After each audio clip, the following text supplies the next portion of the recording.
Seminario Bíblico de Capacitación al Ministerio, equipando siervos para la obra del ministerio, para la edificación del cuerpo de Cristo y para la gloria de Dios.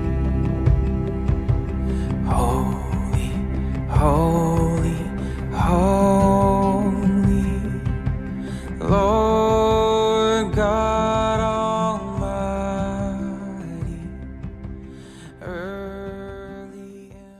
De lo que se trata. Y ahora vamos a hablar del tema del milenio. Yo sé que muchos estabais esperando, porque me lo habéis comentado algunos, esta parte del estudio. El milenio es un asunto controversial en el que hay varias posturas. ¿Por qué se habla tanto del milenio? Pues porque en el capítulo 20 del libro de Apocalipsis aparece el milenio. Es la única parte en la Biblia en la que explícitamente se habla de un milenio. Milenio es un periodo teóricamente de 1000 años, la palabra milenio significa eso, de 1000 años, y hay diferentes posturas en eso. Habla de un milenio, o sea, de un reino de Cristo con sus santos de 1000 años, y los puntos de vista con respecto al milenio son varios, pero vamos a hablar de 4 que son los más aceptados históricamente y los más ortodoxos, por así decirlo. Podemos hablar de postmilenialismo, es decir, Cristo viene después del milenio, por eso el post. Hay un milenio y después viene Jesús, la segunda venida de Cristo, viene después del milenio. El premilenialismo histórico o clásico significa lo contrario que el post, es decir, Jesús viene antes de la institución del reino milenial. La segunda venida de Cristo es antes de que se instituye el milenio. Después está el premilenialismo dispensacional. Es una postura que tiene algunos parecidos con el premilenialismo clásico, pero veremos que hay alguna diferencia, porque a diferencia del premilenialismo histórico, habla de la venida de Cristo en 2 veces. Ahí, la segunda venida de Cristo será en 2 veces, es doble. Y después está la postura que vamos a tratar de defender, o en la que estamos convencidos de que es la revelación bíblica y la que más se ajusta a la exégesis ortodoxa, que es el amilenialismo, que es que el milenio, que habla en Apocalipsis 20, no se espera porque es un milenio presente, ya estamos en el milenio, estamos en la era del milenio. Vamos a hablar primeramente del postmilenialismo, es decir, Cristo viene antes del milenio. Perdón, Cristo viene después del milenio, postmilenialismo, Cristo viene después del milenio. Bueno, defiende que habrá un tiempo de prosperidad espiritual antes de la segunda venida. Y ese tiempo de prosperidad espiritual es lo que el postmilenialismo apunta como el milenio. Es decir, el reino, este reino de Cristo con sus santos, no es terrenal, no es algo en el que Jesús va a venir de forma presencial a reinar durante 1000 años de forma física y va a ser un reinado terrenal, sino que es más bien espiritual y tampoco tiene por qué durar 1000 años. Los postmilenialistas dicen que es un periodo de tiempo largo en el que hay una etapa de prosperidad espiritual, en el que, por así decirlo, hay como un avivamiento mundial. El Evangelio, en esta etapa, según el postmilenialismo, avanza y habrá un momento que multitud de naciones e individuos serán afectados por el reino de Dios y el pecado no será exterminado, no estaremos todavía en la gloria, pero va a disminuir mucho. Vamos a ver, eso es lo que dice, ¿no? Que vamos a ver un tiempo de poco pecado y de la gloria de Dios manifestándose en el mundo. Por lo tanto, esta perspectiva del avance del reino de Dios es una perspectiva optimista con respecto a la gran comisión. De hecho, la batalla, por así decirlo, espiritual de la Iglesia, desde que Cristo en Mateo 28 se dirige a sus discípulos y les dice: toda autoridad me es dada en el cielo y en la tierra, por tanto, id y haced discípulos a todas las naciones, bautizándoles en el nombre del Padre, y del Hijo y del Espíritu Santo. La comisión es: id por todo el mundo y haced discípulos. Ahora, el postmilenialismo tiene una visión optimista. Habrá un tiempo antes de la segunda venida en el que esta misión va a tener un éxito impresionante y va a avivar a todo el mundo. Por lo tanto, según esta postura, la edad de oro espiritual, que no es un reino consumado, se cumple, y eso está basado en algunas partes de las Escrituras que, según este punto de vista, no habla de la gloria venidera, ni tampoco del tiempo presente, sino de ese tiempo, un tiempo X que ellos apuntan en el que va a haber esa llamada edad de oro. El postmilenialismo podríamos ejemplificarlo o esquematizarlo de esta manera. Vemos cómo En la parte de la izquierda está la era de Israel. En el año, por así decirlo, 0, viene Cristo por primera vez y entramos en la era de la Iglesia. Y justo antes del regreso de Cristo, sin concretar si son 1000 años o no, eso no es lo importante en el postmilenialismo, sino que hay un periodo de tiempo largo en el que hay un avivamiento y entonces viene el juicio final, el regreso de Cristo y pasamos a la gloria, a la nueva creación. Esto sería el postmilenialismo, explicado de una forma muy sencilla. ¿Por qué entendemos que el postmilenialismo no es la postura acertada en cuanto a la segunda venida de Cristo? Vamos a hacer una crítica al postmilenialismo. En primer lugar, las profecías del Antiguo Testamento, usadas para referirse al milenio, realmente no tienen por qué no describir la gloria venidera. Ellos dicen, bueno, eso no puede significar que es los cielos nuevos y la tierra nueva, por lo tanto debe ser algún momento antes. Pero realmente cuando lees esos pasajes no hay ninguna evidencia clara de que eso no es los cielos nuevos y la tierra nueva, sino que podrían ser perfectamente. En segundo lugar, la interpretación de Mateo 24 y 2 de Tesalonicenses 2 no se justifica con eso, porque en estos dos pasajes se habla de una fuerte, creciente y cada vez más intensa persecución en la Iglesia antes del fin. Ahí no habla de ningún avivamiento antes, sino todo lo contrario. De hecho, Jesús dice, si no fuera por los escogidos, esos tiempos son acortados, porque si no los escogidos ni siquiera serían salvos, pero son acortados por amor a los escogidos, ¿no? Algo así, lo estoy parafraseando. Pero la idea que quiere transmitir Jesús es, habrá una tribulación cada vez más creciente, cada vez más intensa, y Iglesia, vais a pasarlo mal de alguna forma, ¿no? No se justifica. Pablo también habla en 2 de Tesalonicenses que habrá ese hombre de pecado, esa tribulación, esos problemas para la Iglesia que van a ser cada vez más intensos. Y en tercer lugar, Apocalipsis 20 no sustenta esta interpretación, porque realmente ahí no se ve en el desarrollo del capítulo, luego lo veremos con más detalle, pero no cuadra que haya un avivamiento antes del reino milenial. Y la postura de una futura edad de oro antes del regreso de Cristo no hace justicia a la enseñanza bíblica de la tensión entre el reino de Dios y el de las tinieblas, que se intensifica antes de la gran tribulación. No tiene mucho sentido, un poco lo que decíamos de Mateo 24 y 2 de Tesalonicenses. Realmente la Biblia apunta a que sí habrán momentos de avivamiento, claro que sí, y tenemos que desearlos y orar por ello y pedir al Señor que en Cádiz haya una revolución espiritual y esta iglesia se quede pequeña mañana. Pero realmente, si vemos la Biblia, lo que vamos observando es que la iglesia va a ser perseguida. Y antes de la venida de Cristo, esa persecución, no sabemos cómo, ni en qué lugar más o menos, pero se va a ir intensificando. Tenemos que estar preparados y velar. Porque no sabemos cuándo vendrá el Señor, pero lo que vamos a saber seguro es que este reino de las tinieblas se opone al reino de Dios y somos perseguidos. Hasta aquí el postmilenialismo clásico, explicado muy rápidamente, el postmilenialismo explicado muy rápidamente. Lo que ha dicho Moisés, si después en alguna cuestión, algún punto tenéis alguna pregunta, después lo vemos. Vamos a pasar ahora al premilenialismo clásico. Hemos dicho que es premilenialismo porque significa que Cristo viene antes del milenio. Y lo que defiende esta postura es que la segunda venida será antes del reino milenial y postula la idea de un reino literal de 1000 años. Se llama premilenialismo clásico porque esta postura, junto con el amilenialismo, ha sido la más abundante teológicamente en la historia de la Iglesia. Es decir, desde los primeros teólogos ya había gente que hablaba de esta postura, entendían ese reino como 1000 años literales, como también había gente de la postura del amilenialismo. No tanto ya del postmilenialismo, eso se ve menos, y sobre todo del dispensacionalismo, que como veremos es más moderno.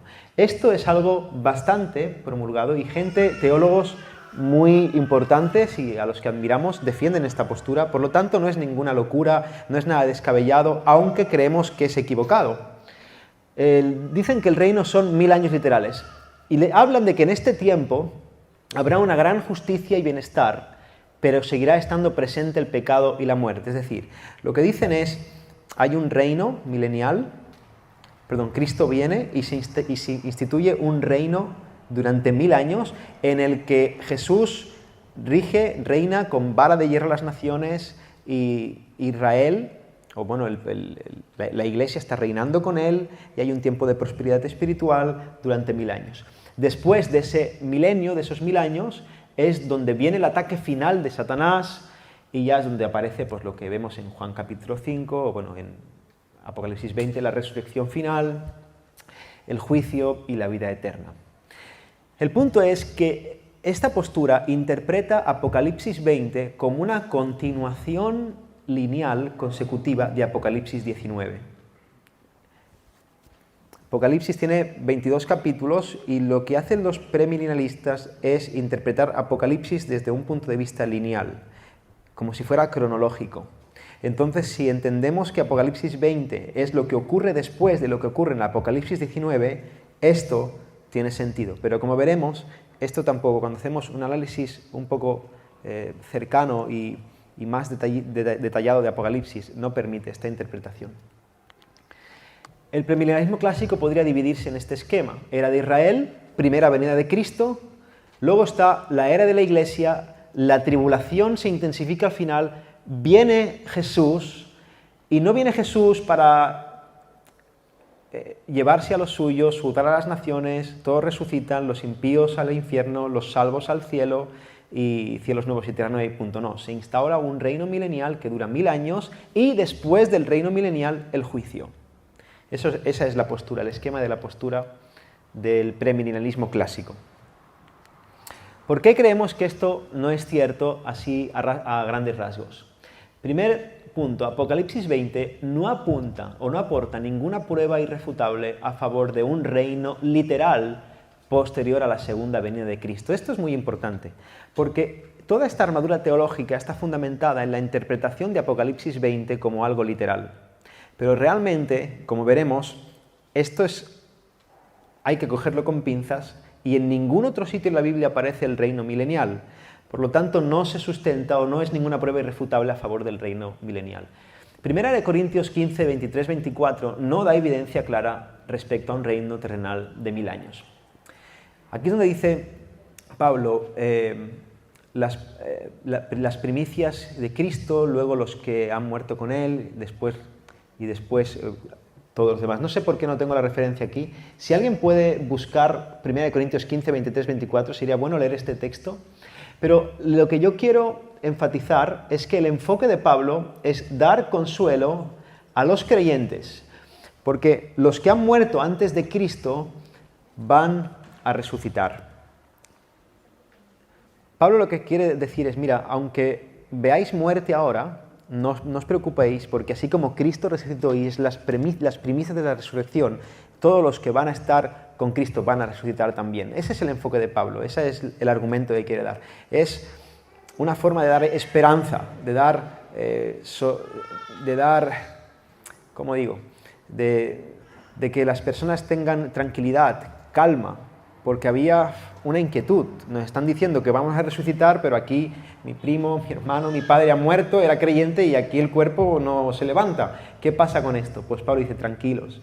Así como Cristo resucitó y Él tiene las primicias de la resurrección, si estamos en Cristo, todos vamos a resucitar con Él. En tercer lugar, el regreso de Cristo glorificado con la glorificación de los creyentes a un lugar en el que todavía hay pecado es una contradicción. Pensad esto, Cristo vence al pecado en la cruz, vence a la muerte, asciende a los cielos. La Iglesia lleva a cabo la gran comisión por el poder del Espíritu Santo, anhelando ser rescatada de este mundo. ¿Qué sentido bíblico tiene en el plan de redención que venga Jesús y aquí haya creyentes conviviendo con el pecado todavía, con Jesús glorificado? Es muy raro. No tiene sentido desde un punto de vista de la teología bíblica. Es difícil de comprender esa visión. Creyentes que resucitan para ir a un lugar de pecado de nuevo. Cristo volviendo a un lugar de pecado sin restituir todas las cosas. Por lo tanto, es un poco raro. Y en último lugar, y esto me parece muy importante, este milenio no cuadra ni con este siglo ni con el siglo venidero. Y estas son las dos únicas etapas que constantemente están haciendo referencia los autores del Nuevo Testamento. Jesús mismo, por ejemplo, cuando está hablando en Lucas, y dice, en Lucas creo que es 19, los saduceos hablan de la resurrección del cuerpo, ellos no creían en la resurrección, y les dice, bueno, hay un hombre que tuvo una mujer, ese hombre murió, la cogió su hermano, luego la cogió su hermano, ¿de quién será mujer? ¿No? Una pregunta capciosa. Erráis ignorando el poder de Dios y las Escrituras, porque los muertos ni se dan en casamiento, pues sean como los ángeles del cielo. Y ahí Jesús habla de este siglo y los del siglo venidero. ¿No? En el siglo venidero dice no se van a dar en casamiento, habla de dos épocas solamente. Entonces, el milenio, ¿dónde lo ponemos? Si no es este siglo, es decir, esta era, ni tampoco la que viene, ¿dónde está el milenio? ¿Dónde cuadra? Constantemente Pablo está enfatizando en este siglo y en el venidero, en esta era y en la porvenir. Hay dos tiempos y el milenio no cuadra en ninguno de estos dos tiempos, porque ni es el estado actual ni tampoco es la gloria venidera. Entonces ahí queda un limbo extraño que no aparece en ningún otro contexto de la Biblia. Hasta aquí el premilenialismo clásico. No sé si alguien tiene el texto de 1 Corintios 15, 23, 24 a mano. ¿Alguien que lo haya buscado? ¿Sí? ¿Lo puedes pasar para leerlo? Porque es... Gracias, hermano. Suerte tengo. 15, 23, 24 dice la palabra, pero cada uno en su debido orden, Cristo las primicias, luego los que son de Cristo en su venida, luego el fin, cuando entregue el reino al Dios y Padre, cuando haya suprimido todo dominio, toda autoridad y potencia. Algunos premilenialistas, gracias hermana, te devuelvo la Biblia, algunos premilenialistas dicen que esto es un texto que sustenta el hecho de que haya un milenio, de hecho habla de que entregue el reino. Realmente es todo lo contrario, porque dice Cristo resucitó, luego las primicias, luego el fin, es decir, Cristo las primicias, luego los santos resucitan y luego el fin, cuando Él entregue el reino a su Padre. ¿Dónde está el milenio allí? Resucitamos y viene el fin, viene el juicio. Así que es importante. Vamos a pasar al premilenialismo dispensacionalista, porque ahí todavía se complica un poquito más la cosa.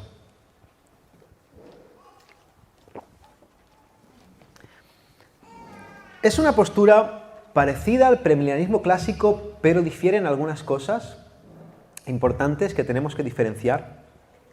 Y lo primero que quiero decir de esta postura es que es muy moderna.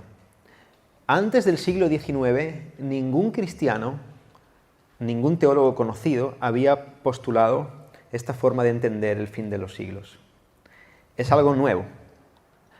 Y esto empieza con un teólogo que se llama Darby, también luego Scofield apunta en esta línea, y es una interpretación basada en el dispensacionalismo, que es una forma de hermenéutica, una forma de interpretación de la Biblia basada en la escatología. Aparece en el siglo XIX y nadie antes había pensado así. Esta forma de entender la teología bíblica, o también la escatología, enfatiza dos cuestiones. La primera es un énfasis en la interpretación literal de las profecías. Énfasis en la interpretación literal de las profecías. Si la Biblia pone un gato, es un gato, no te líes. Nunca espiritualiza, nunca ve más allá de lo que dice la palabra concreta. En segundo lugar, enfatiza mucho la distinción entre Israel y la Iglesia como diferentes pueblos dentro del plan de Dios. Es decir, Dios tiene un plan para Israel, su pueblo étnico, y otro para la Iglesia, que se entremezclan, luego hay varios matices, pero diferencian esos planes. Hemos ido viendo en las dos sesiones anteriores que eso es un error hermenéutico, porque somos pueblo de Dios en Cristo, no hay diferencia entre judío ni griego. Todos somos uno en Cristo Jesús y la única forma de ser salvos es por medio de Cristo. Con esto en vista, lo que hacen los dispensacionalistas o el premilenialismo dispensacionalista es hacer una armadura escatológica para de alguna forma cuadrar esa distinción entre la Iglesia e Israel. Entonces tenemos la era de Israel, viene Cristo la primera vez. Lo que dicen los dispensacionalistas es, Cristo ofrece el reino a los judíos porque era suyo, los judíos rechazan el reino, no lo quieren, de hecho lo quieren matar, y como los judíos rechazan el reino, ahora se abre el evangelio a todas las naciones, pero Dios sigue teniendo un plan para su pueblo étnico. De manera que hay la era de la Iglesia y entonces viene el rapto. ¿Eso qué significa? Una segunda venida en dos tiempos. Jesús viene pero no viene, se acerca a la tierra. Los creyentes, los que forman parte de la Iglesia, son arrebatados. Habéis oído el famoso el arrebatamiento, que se dice mucho, son arrebatados con Cristo, pero entonces vienen a juzgar. No, entonces están con Cristo durante 7 años, y en esos 7 años se celebra en el cielo las bodas del Cordero. Durante esos 7 años, en la tierra, lo que hay es una tribulación espectacular. Y durante esa tribulación, el pueblo de Israel, o la mayoría del pueblo de Israel, es redimido, viene a Cristo. Y entonces es cuando regresa Cristo definitivamente y instituye su reino milenial. También es importante decir que los dispensacionalistas hablan de estos 7 años porque de alguna forma aquí es donde ellos meten, a mi juicio un poco con calzador, la última semana de la profecía de Daniel. Hay una semana por ahí que baila porque en Daniel se cumplen 69 semanas hasta Jesús, y la última semana que falta, pues dicen que es entre el rapto de la Iglesia entre el rapto de la Iglesia y el regreso definitivo de Cristo, cuando viene a instaurar el reino milenial. Tengo que decir que este punto de vista escatológico es de los más, si no el más común dentro de la Iglesia evangélica hoy en día. Yo creo, con los clientes que he hablado o que he podido conversar, probablemente 7, 8 de cada 10 creyentes entienden la escatología así. Y ahora vamos a ver algunas cuestiones por las que no entendemos que esto es correcto.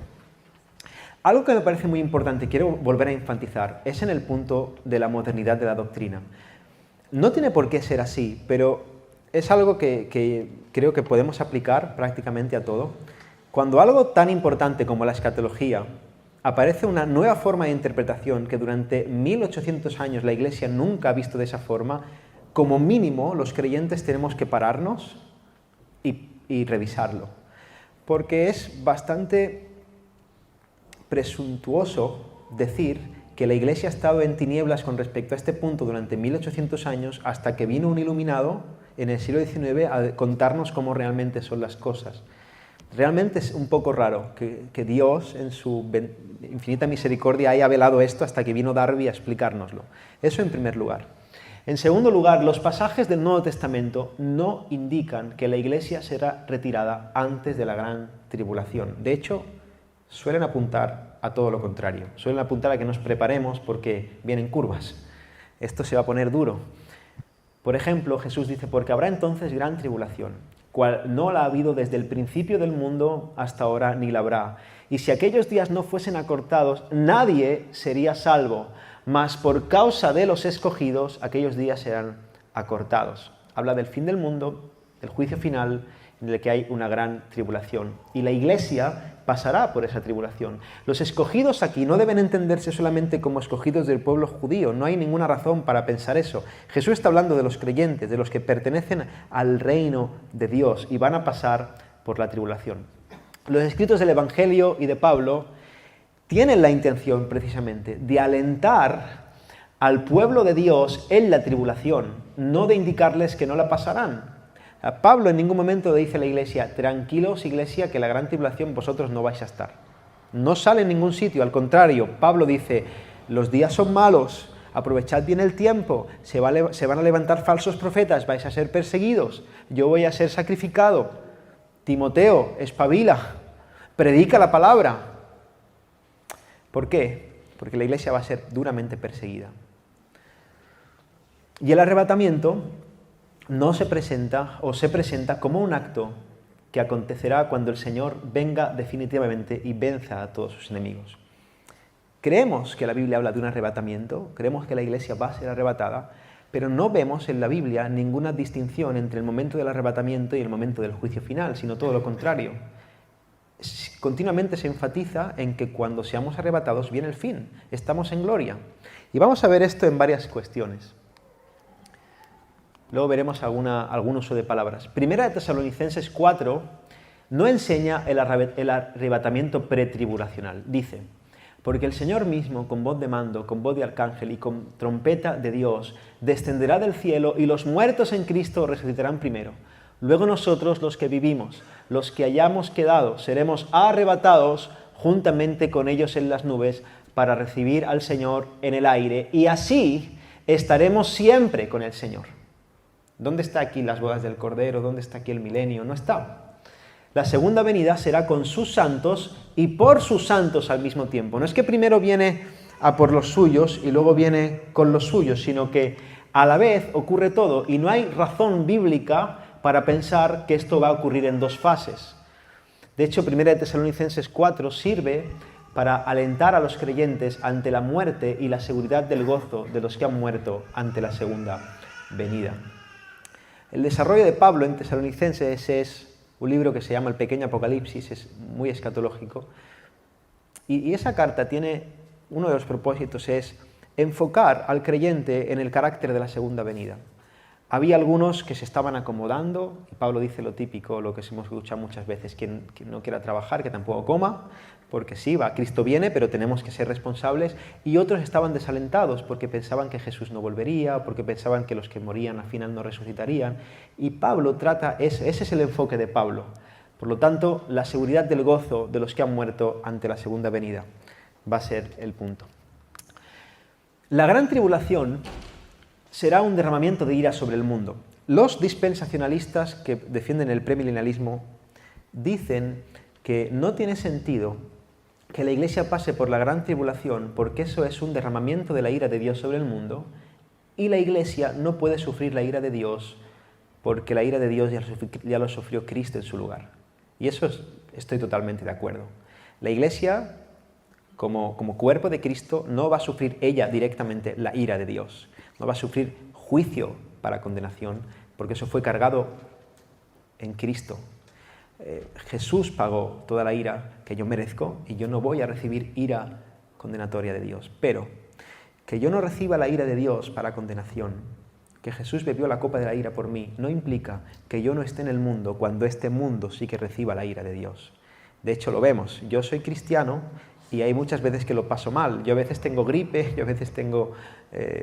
no sé, me pongo malo, la gente que quiero muere, lo paso mal, estamos en un mundo de pecado, así que vivo la ira del mundo. De manera que el hecho de que yo no sufra la ira de Dios no significa que no esté presente cuando eso pase. Dice Mateo 24 también, entonces os entregarán a tribulación a los creyentes y os matarán y seréis aborrecidos de todas las gentes por causa de mi nombre. Si lo que pasa hoy en el mundo, en la iglesia perseguida, no es una manifestación de la ira de Dios por el mundo, contra el mundo, o de la ira del hombre mismo, ¿qué es?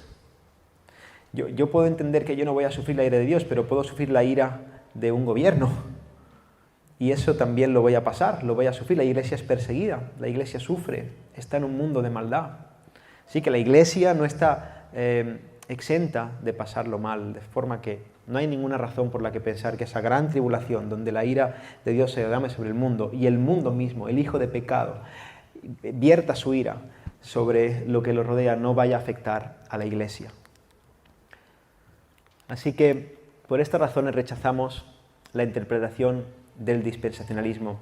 Vuelvo a hacer énfasis, no hay ninguna justificación para distinguir entre la Iglesia e Israel y no hay ninguna justificación para creer que Dios tiene dos planes diferentes. Así que creemos que esta interpretación, aunque es muy común, es una interpretación forzada para cuadrar estas dos diferenciaciones entre los pueblos y no tiene fundamento bíblico cuando leemos toda la Escritura en su contexto. Ahora vamos a pasar al último punto, que es el amilenialismo, y es el punto que vamos a tratar de defender. Aunque, como digo, y es bueno ser honesto en esto, hay autores que ven también lagunas en este punto, y es bueno que lo reviséis. Yo, por ejemplo, os voy a recomendar un autor que no cree en lo que yo creo, y casi me convence. Así que es un hombre que lo ha trazado muy bien, es Wayne Grudem, y creo que leer la parte escatológica de la teología sistemática puede ayudar mucho a ver otros enfoques, y ver por dónde van los tiros en alguien que no piensa así. Pero yo estoy convencido de que la Biblia enseña el amilenialismo. Amilenialismo es un nombre que no hace justicia a la doctrina, porque amilenialismo es no milenio, no hay milenio, y realmente no es tanto que no hay milenio, porque sí cree la existencia de un milenio, pero entiende que el milenio es una realidad presente, es decir, hay un milenio realizado, y ese milenio realizado se desarrolla en la era de la Iglesia. Por lo tanto, ahora mismo, en el 2020, estamos en el milenio de Apocalipsis 20, como también lo estábamos en el año 50. Estamos en el milenio. El reinado de Apocalipsis 20 es el de las almas de los muertos en Cristo durante la primera y la segunda venida. Esto lo vamos a ver más en detalle, vamos a analizar el pasaje de Apocalipsis 20, pero entendemos el reinado de Cristo durante 1000 años no como algo terrenal, sino como algo que ocurre en la esfera espiritual de aquellos que han muerto en Cristo y reinan con Él durante el periodo de la Iglesia. El reino está presente en el mundo por la victoria de la cruz en Cristo, y hay de nuevo una tensión entre el ya, escatología inaugurada, pero todavía no, escatología futura. ¿Qué significa esto? Que Cristo ya reina, ya está entre su pueblo. Sin embargo, el reino no ha sido definitivamente inaugurado, no ha sido definitivamente establecido, no ha llegado. Y esto se ve en la Iglesia. Esta iglesia, la Iglesia Bautista de Cádiz, es una embajada del reino de Dios y es una expresión del reino de Dios y debe manifestar el reino de Dios en la tierra, y Cristo debe moverse en medio de esta iglesia por medio de su palabra, de manera que sea luz a las naciones, sea de bendición al mundo. Es el reino presente en el mundo a través de la iglesia. Sin embargo, en esta iglesia todavía hay conflictos, hay problemas, hay pecado, todavía sufre las tribulaciones del mundo porque estamos en el mundo. Cristo venció el mal, pero todavía el mal sigue operando. Los signos de los tiempos se han empezado a manifestar, pero todavía no han sido culminados. De manera que para comprender así de forma esquemática el amilenialismo, vemos que es un esquema mucho más sencillo. Era de Israel, viene Cristo, estamos en la era de la Iglesia en la que se desarrolla el milenio y luego el regreso de Cristo, que viene juntamente con el juicio final, en el que hay después una nueva creación y los cielos nuevos y la nueva tierra son el lugar hermoso en el que estaremos. Vemos que es una interpretación mucho más sencilla, mucho más clara. Lo vemos así y no hay tantos argumentos, pero creemos que es mejor así. ¿Cómo? La conclusión, por lo tanto, es que esta es la forma de entender los últimos tiempos en la escatología o cómo van a ocurrir las cosas. Y en el momento del regreso de Cristo y el juicio final, que es todo a la vez, es donde ocurre la resurrección general. Creyentes y no creyentes que han muerto resucitan. Los vivos que están en Cristo son glorificados. El pueblo de Dios que está vivo es arrebatado y estamos con Cristo en el aire mientras sigue su descenso a la tierra renovada, donde estaremos con Él para siempre. Los impíos van a ser juzgados y los creyentes van a estar con Él en gloria. Todo ocurre al mismo tiempo. Y de nuevo, ¿cómo va a ocurrir eso exactamente? No lo sé, no tengo ni idea. La Biblia no nos da un croquis de cómo va a pasar esto, pero creemos que esto es el desarrollo escatológico fiel a la Escritura. Jesús vuelve, los muertos todos son resucitados, los creyentes para gloria, los que no son creyentes para juicio, y estamos con Él para siempre. Para terminar esta parte, quiero hablar un poco de la manera en que regresará Cristo.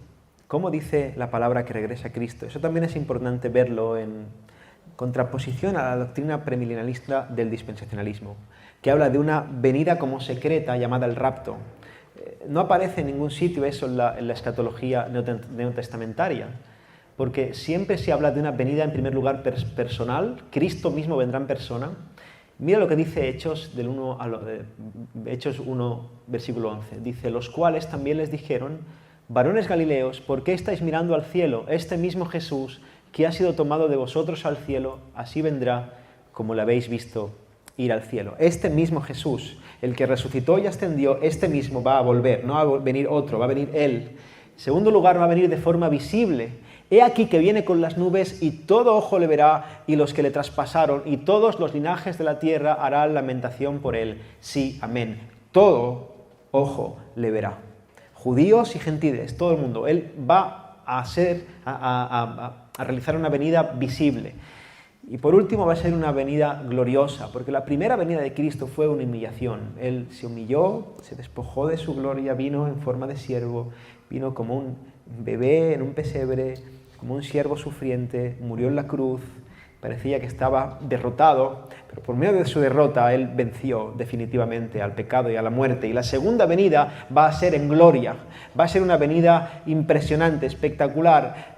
Toda rodilla se va a doblar, toda lengua confesará que Él es Señor de señores y es Rey de reyes. Amén. Vamos ahora a pasar a considerar el tema del milenio con más detalle. En el pasaje de Apocalipsis 20.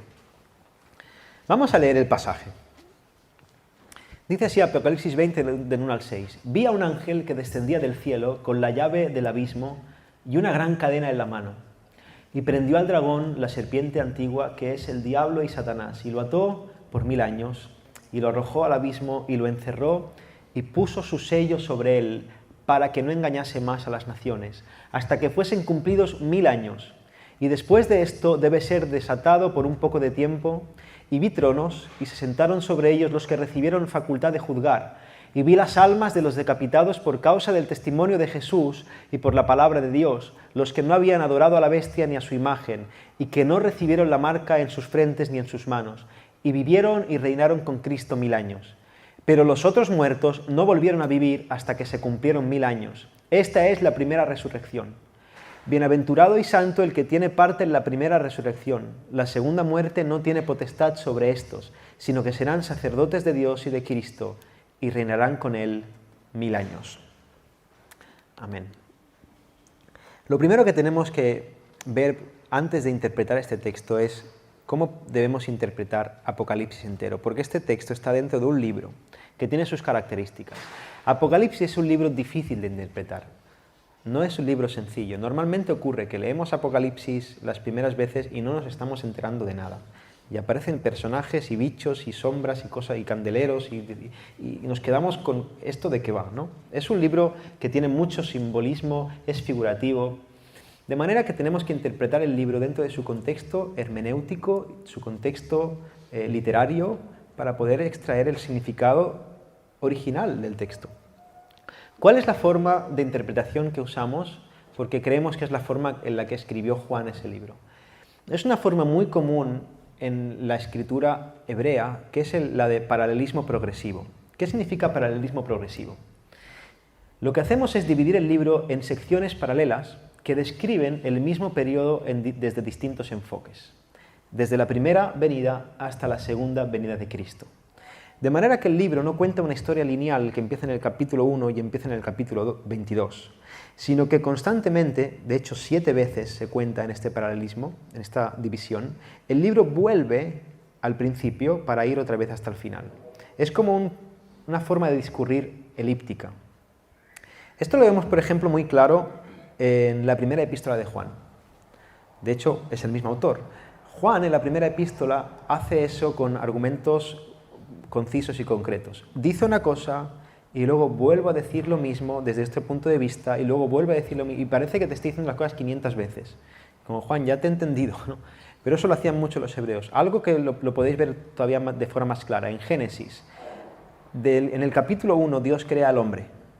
En el capítulo 2 Dios vuelve a crear al hombre. No es que Dios creara al hombre 2 veces, sino que Moisés cuenta lo mismo desde diferentes puntos de vista para darnos detalles distintos. Eso es lo que hace Juan en Apocalipsis. Cuenta todo el proceso desde la primera hasta la segunda venida de Cristo y nos va dando diferentes enfoques en cada sección. Vamos a dividir un poco las secciones. He puesto una imagen aquí que nos puede ayudar a entender de forma gráfica. Están pintando el mismo jarrón, pero lo pintan desde diferentes perspectivas. En uno es violeta, en otro rosa. No es que haya 2 jarrones, sino que lo ven desde diferentes perspectivas. En la sección 1, por ejemplo, del capítulo 1 al 3, se ve en el capítulo 1 a Cristo victorioso, Cristo reinando, Jesús en medio de su iglesia, y entonces hay unas instrucciones a iglesias locales que esas instrucciones tienen repercusiones eternas que apuntan al juicio final.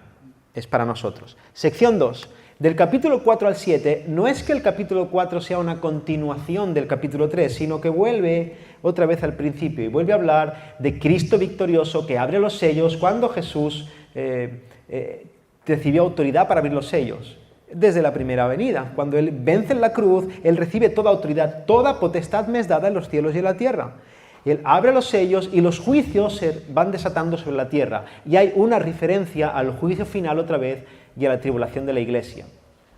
Por último, hay una victoria y una bienaventuranza final de la iglesia. De manera que si leemos del capítulo 4 al capítulo 7, parece que la historia está toda contada.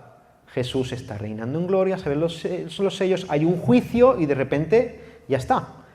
Sin embargo, volvemos a leer en el capítulo 8 otra sección y empieza a ver la sección de las trompetas del juicio.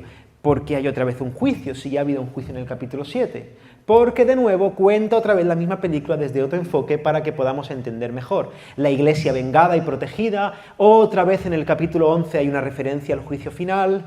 Yo os animo a que después de esta clase volváis a leer Apocalipsis con los apuntes, con esta idea en mente, y va a ser mucho más claro en vuestra mente. Vais a decir, ahora lo entiendo, ahora entiendo por qué el dragón muere 3 veces.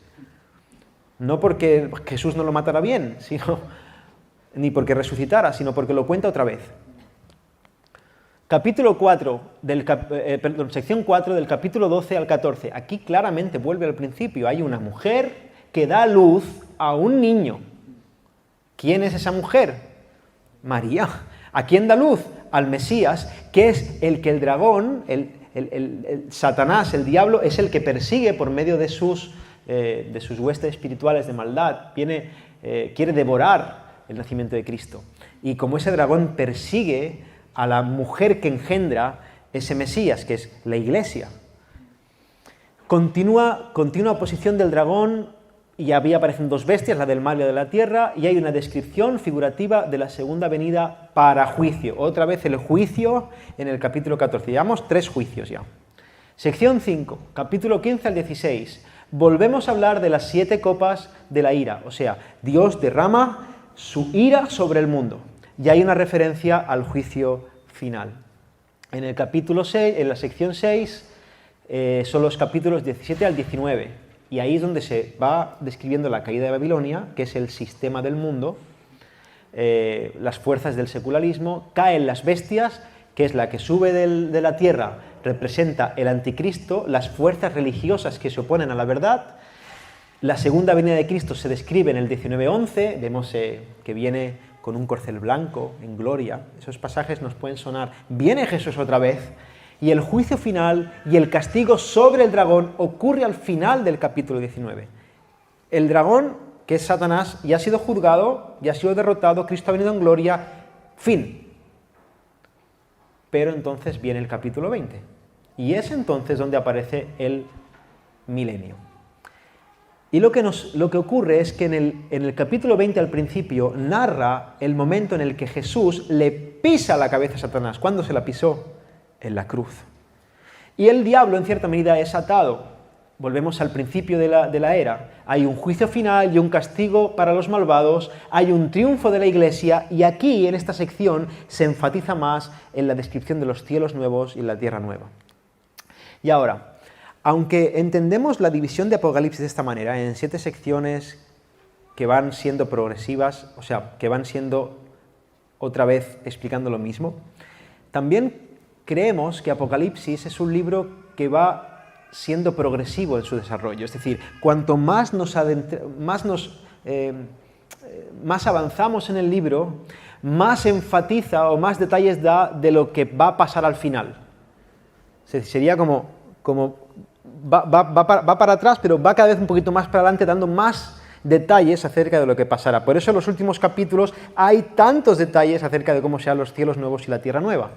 Y vemos aquí como el libro de Apocalipsis describe esa lucha entre el reino de Dios y las huestes de maldad. Del 1 al 11 se queda más en la área terrenal, hay una lucha terrenal, una persecución de la Iglesia, y luego del 12 al 22 nos explica mejor o de forma más detallada lo que ocurre cuando se abre el telón en la esfera espiritual, donde hay una condenación eterna de incrédulos, hay un descanso eterno para los creyentes.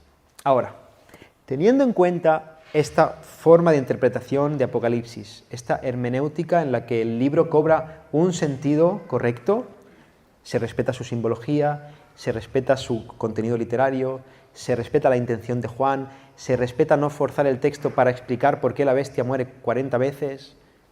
Todo eso. Vamos a analizar Apocalipsis capítulo 20. Lo primero es que debemos decir, como todo el libro de Apocalipsis, que es un pasaje lleno de símbolos. Lleno de símbolos. Vamos a ver, lo primero es una visión. Vi. En segundo lugar, versículo 2, con la llave del abismo y una gran cadena en la mano. ¿Alguien cree que realmente cuando Juan ve una llave, realmente eso significa que hay una llave literal? ¿Una llave que abre una cerradura literal como la de tu casa? No, es un símbolo. El abismo también es un símbolo, es decir, algo, una idea que apunta a una realidad espiritual. La cadena también es un símbolo. Nadie va a creer que lo que Juan vio es un ángel literalmente con una cadena y va arrastrándola como si fuera un presidiario. No se trata de eso. Son símbolos. Dice, y prendió al dragón, la serpiente antigua, que es el diablo y Satanás, y lo ató por 1000 años. El dragón, la serpiente antigua, es un símbolo. No es que viera un dragón, es que esa figura representa al adversario, Satanás.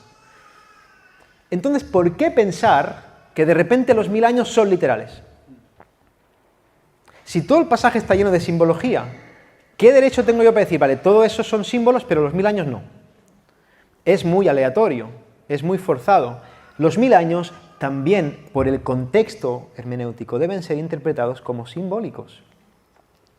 Y lo arrojó al abismo y lo encerró y puso su sello. El sello es un símbolo. Y vi tronos y se sentaron sobre ellos. Y vi las almas de los decapitados por causa del testimonio de Jesús y por la palabra de Dios. No es que Juan viera a seres incorpóreos como un alma sin cabeza. Es también un símbolo. Todo es simbólico. Ahora vamos a un poco desgranar los símbolos. ¿Quién es el dragón? Lo dice el mismo texto, es el diablo, el calumniador. Se trata de un ser concreto, no de una idea espiritual. Es un ángel caído, concreto, que Dios le dio poder, que se rebeló contra Dios y que ahora está tratando de torcer los planes de Dios sin ningún éxito nunca. Por lo tanto, es el diseñador de todo mal y de todo lo que se opone a Dios. ¿Cuánto tiempo será atado? Pues lo ató por 1000 años, dice. Ahora, los 1000 años hemos visto en el contexto que no debe ser tratado como algo literal. Los números en Apocalipsis, todos indican conceptos más que cantidades. Y para un judío esto es muy importante. En la mente de un judío, los números, ¿cuántas veces hay que perdonar? 70 veces 7. Eso no significa que tú solo tengas que perdonar 490 veces. Significa que tienes que perdonar una forma perfecta de veces elevada al infinito. Ahora, por ejemplo, 144.000 escogidos, tiene su simbolismo. Decir algo 1000 veces, nosotros hablamos también de esta manera. ¿Cuánta gente había? Había 4 gatos. No es que hubiera 4 gatos, es que había poca gente. No había gatos, a lo mejor. El número 10, en el argot o en la mente de los judíos, en el simbolismo judío, significa plenitud, algo completo. Y cuando algo un judío lo eleva por 10, lo multiplica por 10, indica algo muy largo de esa plenitud. Por ejemplo, 70 veces 7 tienes que perdonar perfectamente hasta el infinito. Hemos elevado por 10. ¿Qué significa 1000 años? Significa o simboliza la plenitud de un periodo de tiempo largo entre la primera y la segunda venida. Ya está. Esto es lo que significa los 1000 años. Ahora, ¿dónde será atado? Dice, y lo arrojó al abismo y lo encerró y puso su sello sobre él. En el versículo 10, 14 y 15, en Apocalipsis 20, habla del juicio al diablo y dice que lo lanza al lago de fuego. Por lo tanto, lo que ocurre en el versículo 4 no puede ser el lago de fuego, porque si no lo estarían lanzando 2 veces en el mismo capítulo. Está bien que le den al diablo, pero con una basta. Entonces, lo que habla, el abismo aquí debe ser interpretado como un encadenamiento previo antes del gran juicio, es decir, algo que ya ha ocurrido en esta era. El diablo ya está atado. Ahora, ¿qué significa que el diablo esté atado? Fíjate lo que dice el versículo 3 en el mismo pasaje. Lo ata para que no engañe más a las naciones. Ese es el propósito. Antes de que viniera Cristo, imaginaros qué posibilidad tenía alguien que vivía en el Amazonas, de escuchar acerca del verdadero Dios. En el año 300 a.C., cuando todavía los que estábamos por aquí no habíamos llegado a América. Por cierto, los europeos no descubrimos América, América ya existía antes, no habíamos llegado, no había ninguna posibilidad. Esa gente estaba bajo el engaño del diablo, todo el mundo, y la única forma de acercarnos al Dios verdadero era a través de una nación concreta que Dios escogió para ser luz a las naciones. Por lo tanto, el mundo estaba en tinieblas. Las naciones del mundo no conocían la verdad, no tenían revelación y estaban bajo el dominio absoluto de Satanás. Solamente Israel había recibido luz. Ahora, con la gran comisión todo cambia, porque la revelación del Dios verdadero se abre al mundo. Id por todo el mundo y haced discípulos a todas las naciones.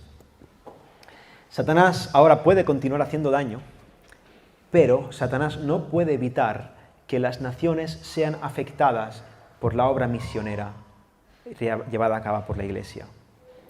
El Evangelio se expande. Personas de toda tribu, nación. Pensad en esto. Tenemos hermanos coreanos, chinos, de Australia, del Amazonas, catalanes. Imaginaros. Hermanos, esto es impresionante. Y esto solamente puede ser viable porque Satanás está en cierta medida atado. Al final de esta era, la era de la Iglesia, Satanás será desatado. Y todas las naciones irán a una en contra del pueblo de Dios. Y esto es la gran tribulación. De alguna forma, esta oportunidad misionera evangelística, el mundo se va a volver en contra porque Satanás, volver en contra al unísono, por así decirlo, será desatado. Se le van a quitar los límites a Satanás y vamos a tener un tiempo de gran tribulación. La tribulación va a ser intensificada. ¿Cómo podemos sustentar esto bíblicamente? Bueno, Jesús mismo dice que el enemigo es atado durante su ministerio. Fíjate lo que dice en Mateo 12, 29. Porque ¿cómo puede alguno entrar en la casa del hombre fuerte y saquear sus bienes si primero no le ata? Y entonces podrá saquear su casa. En la primera venida de Cristo se derribó en cierto modo esos poderes de Satanás. Cuando el reino de los cielos se acerca, vemos en los evangelios como el reino espiritual de las tinieblas se agita. El endemoniado gadareno le dice, te conozco quién eres, aún no ha llegado tu hora. Los demonios se manifiestan y él con autoridad saca a los demonios, tiene potestad sobre ellos. Mira lo que dice los discípulos, dice, volvieron los 70 con gozo diciendo, Señor, a los demonios se nos sujetan en tu nombre. Y él les dice, yo veía a Satanás caer del cielo como un rayo. En Juan 11, 12, 31, 32 dice, ahora es el juicio de este mundo, ahora el príncipe de este mundo será echado fuera, y yo, si fuere levantado de la tierra, a todos atraeré a mí mismo. ¿Veis la idea? Satanás, de alguna forma, es quitado de su dominio, de su imperio sobre las naciones, y Jesús, habiendo sido levantado, atrae por medio de esa crucifixión a todos a él mismo, porque él resucitó en gloria y tenemos un mensaje que es poderoso para salvación. Así que, en la primera venida de Cristo, realmente, Satanás no fue destruido, pero sí atado. Su poder es limitado por medio de la expansión del Evangelio. Anthony Hockima dice, la atadura o el encadenamiento de Satanás que se describe en Apocalipsis 20 significa que durante la era del Evangelio, en la que ahora vivimos, la influencia de Satanás, aunque ciertamente no aniquilada, está restringida de tal manera que no puede impedir la difusión del Evangelio por las naciones del mundo. Debido a la atadura de Satanás durante la era presente, las naciones no pueden conquistar a la Iglesia, sino que la Iglesia está conquistando a las naciones. Gloria a Dios. Lo han intentado, hermanos. Desde el siglo I han intentado acabar con nosotros, pero todo lo contrario. La Iglesia cada vez se expande, llega a más sitios, la obra misionera llega a más lugares, más gente escucha el Evangelio, gente de más naciones, tribus, lenguas, son salvas por medio de la predicación de la cruz de Cristo. Y en esto tenemos que dar la gloria de Dios. Esto es lo que significa que el diablo es atado. Vamos a seguir hablando en el versículo 4.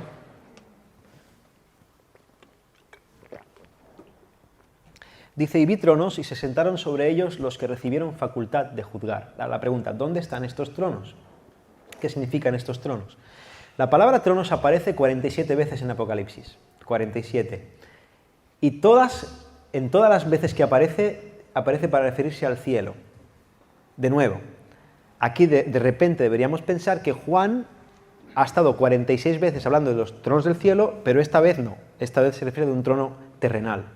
Realmente el contexto no da lugar a interpretar esto, por lo tanto, debemos entender que los versículos 1 al 3 se desarrollan en la tierra, pero los versículos del 4 al 6 se desarrollan en el cielo.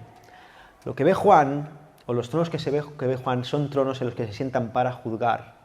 Estos están reinando con Cristo y juzgando el mundo. Esto es lo que significan los tronos. Son tronos para juzgar al mundo. Ahora, ¿quiénes son aquellos que se sientan en los tronos? ¿Quiénes están sentados con Cristo en los tronos en el cielo?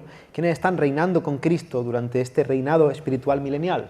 Dice, y vi tronos y se sentaron sobre ellos, dice, los que recibieron facultad de juzgar. Y vi las almas de los decapitados por causa del testimonio de Jesús y por la palabra de Dios, los que no habían adorado a la bestia ni a su imagen, y que no recibieron la marca en sus frentes ni en sus manos. Ahora, aquí Juan ve dos clases de muertos. Por un lado, ve a los creyentes que han muerto y que están juzgando y reinando con Cristo en el cielo, es decir, los que recibieron facultad para juzgar.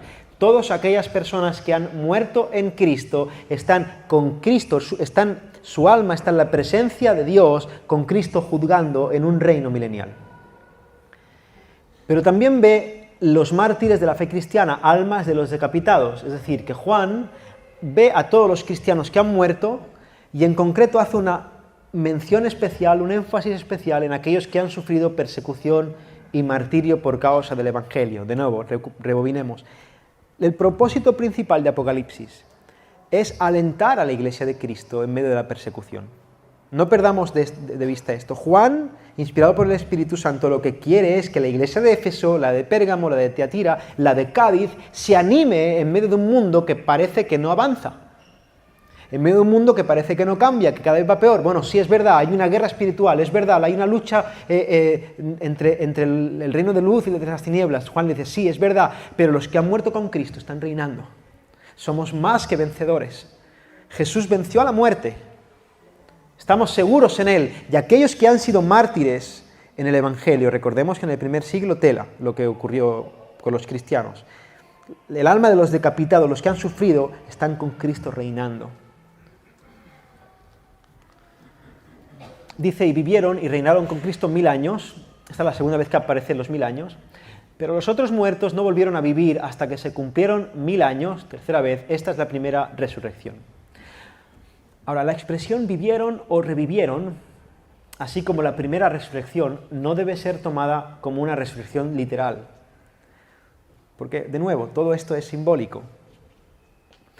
Aunque son creyentes muertos, lo que está diciendo Juan es que realmente viven. Juan los ve vivos. Sus almas están disfrutando de la presencia del Señor. Tuvieron parte en la primera resurrección en un sentido porque ellos no están muertos. Dios no es Dios de muertos, sino de vivos. El milenio es ahora. Y el reinado con Cristo de los creyentes es celestial, no es en la tierra. Al morir los creyentes, entran al gozo de su Señor. Y eso es lo que nos da esperanza en un mundo lleno de adversarios. Este es el propósito de Apocalipsis, y los que se sientan en esos tronos son los creyentes que han muerto desde la primera hasta la segunda venida. Hermanos,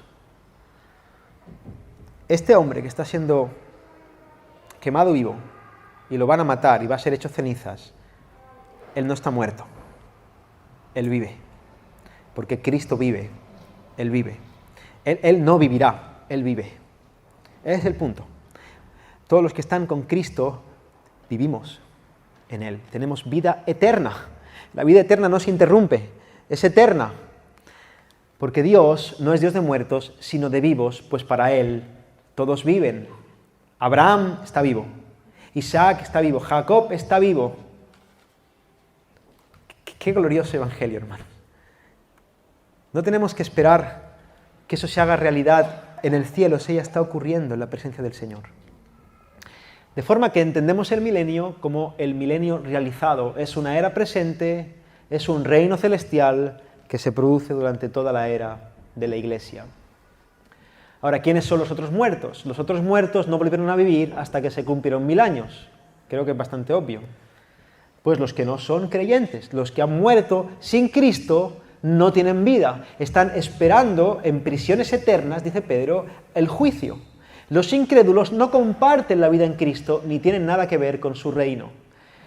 Por lo tanto, hasta el que se cumpla esta era, esta plenitud del tiempo, esos incrédulos están esperando ser juzgados. Y esos incrédulos son los que recibirán la segunda muerte, es decir, el juicio final, la ira de Dios sobre ellos, el castigo eterno. Bienaventurado y santo el que tiene parte en la primera resurrección. La segunda muerte no tiene potestad sobre estos, sino que serán sacerdotes de Dios y de Cristo y reinarán con Él 1000 años. Los que tienen vida en Cristo y han muerto van a tener parte en la segunda resurrección, en la del cuerpo. Esta es, la segunda resurrección es la del cuerpo. Juan hace una distinción entre una resurrección primera y otra que ocurrirá después, antes de la segunda muerte. La primera resurrección aquí es la continuidad del alma de los creyentes que están con Cristo y están juzgando al mundo en el milenio. La segunda resurrección es corporal, la que ocurre en la venida de Cristo, que se refiere Jesús en Juan 5. Unos resucitarán para vida y otros para condenación. Los creyentes vamos a resucitar en gloria, los que no han creído en Cristo van a resucitar también, pero van a resucitar para juicio. Por lo tanto, en la segunda resurrección todos tienen parte, pero no tienen parte todos en la segunda muerte, porque hay unos que van a vivir para Cristo y otros van a ser condenados eternamente. Resumen de Apocalipsis 20, brevemente: el diablo es atado durante el ministerio de Jesús y se prolonga durante la era de la Iglesia. La atadura de Satanás significa que tiene restringida su influencia para que el Evangelio avance a todas las naciones y tenga éxito por medio de la autoridad de Cristo. Los 1000 años simbolizan la era de la Iglesia, plenitud de un largo periodo de tiempo entre la primera y la segunda venida. Juan ve a los muertos creyentes reinando con Cristo en el cielo. Tienen vida, su alma continúa, es la primera resurrección. También ve a los mártires cristianos, que son las almas de los decapitados. Los incrédulos esperan el juicio y no tienen parte en el reino de Dios. Y en la segunda venida, los creyentes resucitarán corporalmente para vida y los incrédulos resucitarán para condenación, que es la segunda muerte. Y en todo, y es mi deseo y mi oración que este taller sirva para esto, para entender que nuestra esperanza, nuestra única esperanza está en Jesús. Es el único al que podemos mirar en medio de las tribulaciones, de estos momentos difíciles que podemos estar pasando, y tener esperanza en este mundo, sabiendo que con Él, ya sea que muramos o que vivamos, reinaremos y viviremos con Él. Amén.